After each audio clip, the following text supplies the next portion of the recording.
കേരളത്തിൽ എവിടെ മത്സരിക്കാൻ പറഞ്ഞാലും മത്സരിക്കും. സുരേന്ദ്രൻ എവിടെ മത്സരിക്കുന്നു നിങ്ങൾക്കറിയില്ലേ? പാലക്കാട് നഗരസഭയിൽ BJPയുടെ ഭൂരിപക്ഷം നഷ്ടപ്പെട്ടു. BJPയുടെ പരമ്പരാഗതമായിട്ടുള്ള ശക്തി കേന്ദ്രങ്ങളൊക്കെ അവർക്ക് വോട്ട് ചോർച്ചയുണ്ടായിട്ടുണ്ട്. വലിയ തോതിലുള്ള വോട്ട് അവർ പുറകോട്ട് പോയിരിക്കുകയാണ്. എനിക്കൊന്ന് പാലക്കാട് നിയമസഭാ മണ്ഡലാടിസ്ഥാനത്തിൽ വോട്ട് പരിശോധിക്കുമ്പോൾ BJP 3-ാം സ്ഥാനത്താണ്. സ്വാഭാവികമായിട്ടും BJPയുടെ നില ഇവിടെ പരിതാപകരമാണ്. എന്നോട് ധർമ്മടത്ത് പോയി മത്സരിക്കാൻ പറഞ്ഞാൽ അവിടെ പോയി മത്സരിക്കും, മത്സരിക്കേണ്ടെന്ന് പറഞ്ഞാൽ മത്സരിക്കില്ല. വയനാട്ടിലെ ദിദുന ക്യാമ്പിൽ, ലക്ഷ്യ ക്യാമ്പിൽ വളരെ ആവേശകരമായിട്ടുള്ള ഒരു നയപരിപാടികളുമായിട്ട് മുന്നോട്ട് പോകാനാണ്.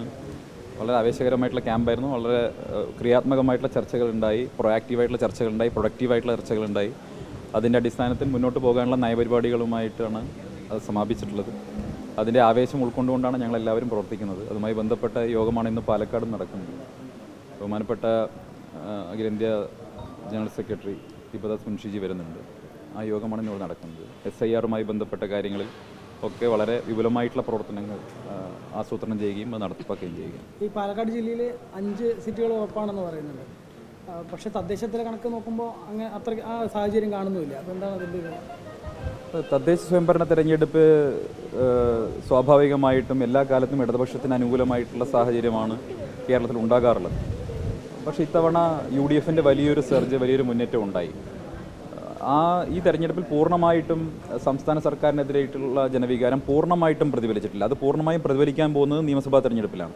ഒരു ആൻറ്റി ഇൻകംബൻസി ഫാക്ടറിൻ്റെ ഒരു വേവ് ഉണ്ടാകാൻ പോകുന്നത് അടുത്ത നിയമസഭാ തെരഞ്ഞെടുപ്പിലാണ് പൂർണ്ണമായിട്ടും അതിൻ്റെ അർത്ഥത്തിൽ ഉണ്ടാകാൻ പോകുന്നത്. അതുകൂടി വരുമ്പോൾ ഇടതുപക്ഷത്തിൻ്റെ സമ്പൂർണ്ണമായ തകർച്ച സംഭവിക്കും. ഐക്യജനാധിപത്യ മുന്നണിക്ക് ഒരു ചരിത്രപരമായിട്ടുള്ള വിജയമുണ്ടാകുമെന്നുള്ള പ്രതീക്ഷയാണ്. അത് പാലക്കാട് ജില്ലയിലും ഉണ്ടാകും.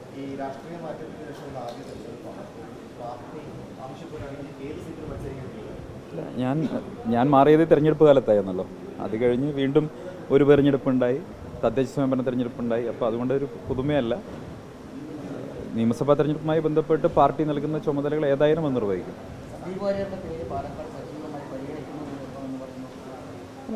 അത് പാർട്ടിയാണ് തീരുമാനിക്കേണ്ടത്. പാർട്ടി എന്താണോ പറയുന്നത് അത് ചെയ്യുക എന്നുള്ളതാണല്ലോ. പാർട്ടി എവിടെയാണോ മത്സരിക്കാൻ ആവശ്യപ്പെടുന്നത്, എവിടെയാണോ പ്രവർത്തിക്കാൻ ആവശ്യപ്പെടുന്നത് അത് ചെയ്യുക എന്നുള്ളതാണ്.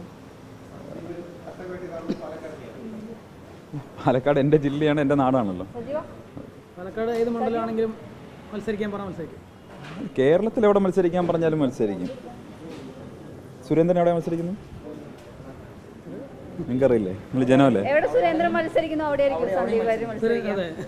അല്ല, സുരേന്ദ്രൻ ഞാൻ എവിടെ മത്സരിക്കുന്നില്ല എന്ന് നോക്കി നടക്കുകയല്ലേ.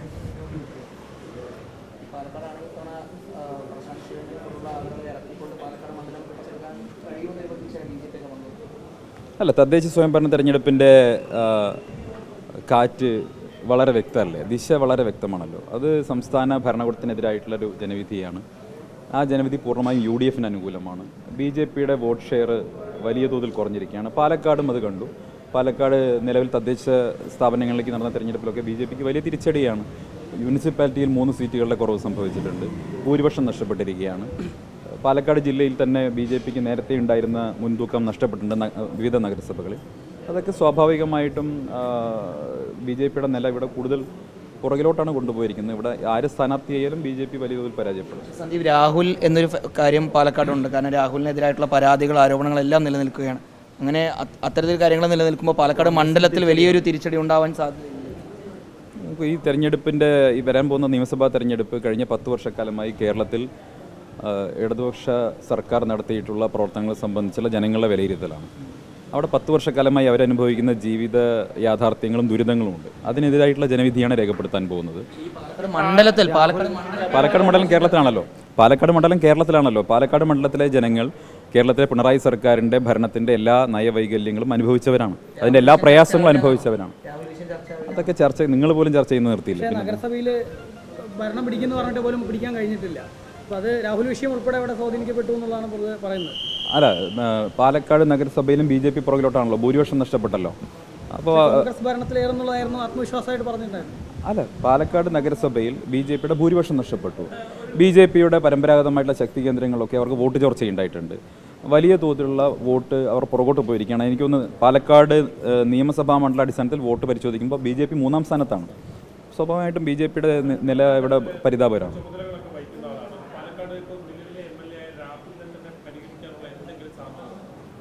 അല്ല, ഇവിടെ കോൺഗ്രസ് പാർട്ടിയുടെ തീരുമാനം പ്രഖ്യാപിക്കുന്നേ ഉള്ളൂ. പാർട്ടിയുടെ സ്ഥാനാർത്ഥി നിർണ്ണയവുമായി ബന്ധപ്പെട്ട കാര്യങ്ങൾ നടക്കുന്നു. പാർട്ടിയാണ് കാര്യങ്ങളെല്ലാം തീരുമാനിക്കേണ്ടത്. അതുമായി ബന്ധപ്പെട്ടൊന്നും ഞാൻ കമൻറ്റ് ചെയ്യുന്നു. അതെ, ഞാൻ വെല്ലുവിളിക്കേണ്ട കാര്യമൊന്നുമില്ലല്ലോ. അദ്ദേഹത്തിന് സീറ്റുണ്ടോ ഇല്ലയോ എന്നുള്ളത് രാജീവ് ചന്ദ്രശേഖരല്ലേ പറയേണ്ടത്. BJP അല്ലേ തീരുമാനിക്കേണ്ടത്. നേതാക്കൾ 100 സീറ്റോളം പ്രതീക്ഷിക്കുന്നു. പക്ഷേ അപ്പോഴും പാലക്കാട് ഈ നേതാക്കൾക്കിടയിൽ തമ്മിൽ അത് അവസാനിക്കുന്നില്ല എന്ന് മനസ്സിലാക്കുന്ന രീതിക്കായിരിക്കും തദ്ദേശ തെരഞ്ഞെടുപ്പ് നഗരസഭയിലെ ഫലം തന്നെ വന്നത്.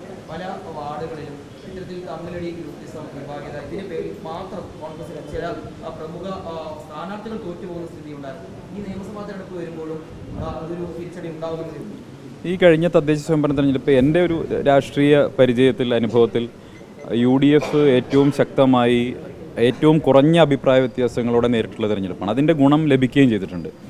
ഏതെങ്കിലും സ്ഥലത്തൊക്കെ വളരെ അപൂർവമായിട്ടൊക്കെ ആളുകൾ തമ്മിൽ അഭിപ്രായ വ്യത്യാസങ്ങളൊക്കെ ഉണ്ടായിട്ടുണ്ടെങ്കിൽ അത് മുൻകാലങ്ങളെ അപേക്ഷിച്ച് വളരെ കുറവായിരുന്നു. അതിൻ്റെ ഗുണമാണല്ലോ ഇപ്പോൾ UDFന് കിട്ടിയിട്ടുള്ളത്.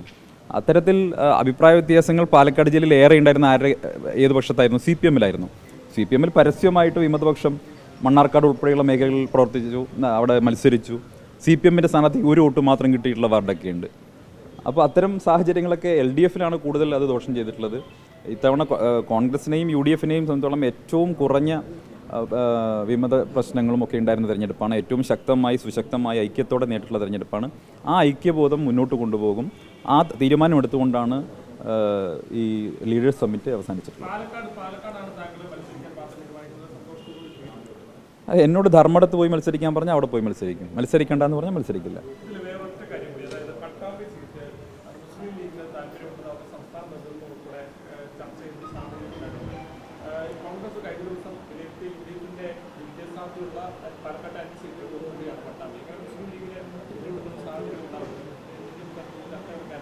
അല്ല, സ്വാഭാവികമായിട്ടും മുന്നണിക്കകത്ത് ഇത്തരം ചർച്ചകൾ നടക്കുമ്പോൾ എല്ലാ രാഷ്ട്രീയ പാർട്ടികളും അവരവരുടെ താല്പര്യങ്ങൾ പറയുമല്ലോ. മുസ്ലിം ലീഗിന് അവരുടെ താല്പര്യങ്ങൾ പറയാനുള്ള സ്വാതന്ത്ര്യമുണ്ട്. കോൺഗ്രസിൻ്റെ അഭിപ്രായം പറയും. അത് സംബന്ധിച്ച് ആത്യന്തികമായി നേതൃത്വങ്ങൾ ചർച്ച ചെയ്തൊരു തീരുമാനം പ്രഖ്യാപിക്കും. അത് മുന്നണിയിലെ എല്ലാ പാർട്ടികളും അവരുടെ പ്രവർത്തകരും ആ തീരുമാനത്തെ അംഗീകരിക്കും.